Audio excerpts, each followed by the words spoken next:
problème ndox bi nag sëñ Ousmane wax nga ko monsieur le préfet wax na ko sëñ Moustapha Moussa wax na ci lu bari mais problème mu ndoxu màggal maanaam tant que defuñu ko maanaam boobu ñëpp bokkuñu ci jàpp maanaam problème bi du jeex maa ngi rax commune bi mënu ko régler commune Sène mënu ko régler maa ngi raxmati mënu ko régler maanaam hydraulique Sène mënu ko régler il faut ñu def benn commission di kenn ku ci nekk jël ak technicien maanaam muy effort hydraulique maa ngi raxmati commune comité d'organisation bi di def benn commission muy l'ensemble de 26 forages forage ba ne ñu diagnostiqué ko def jàngoro ji lan la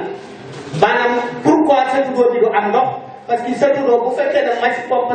di def direct du am ndox ci Sénégal bi ndox mënul doy.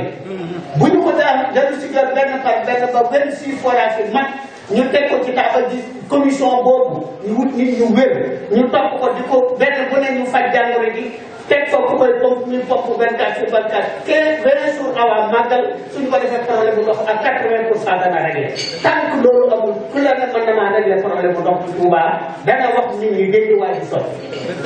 loolu mooy réalité bi nga xam ne jàngoro la yoo xam ne dañ ko war a bokk ay docteur ay daje ñëpp a ànd daje def ko bu nappee nag ba màggal di jàll comme ni ko Moussa waxee ba màggal di jàll ñu delloowaat ko Maodo xamante bi nga xam ne leen mën lépp leen ko ciy def mais kenn koo xam ne mën na koo jël buñ ko bàyyee hydraulique mënul dox ay gan lañ xamuñu situation bi naka la demee nekkuñu ci dëkk bi 15 jours avant màggal wala 1 mois avant màggal lañ fi ñëw mënu ñoo jàng bi ci xam ko bi liggéey ko nañu def benn commission boo xam ne comité organisation bi moo koy déterminé ñu ut ay techniciens hydraulique ñu ànd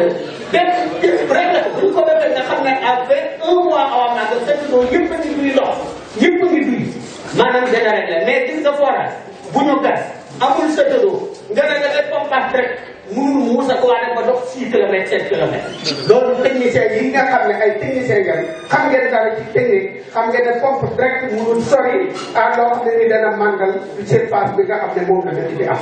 loolu daal laa monsieur le sous-préfet sëñ Ousmane mooy li nga xam ne moo ci sama xalaat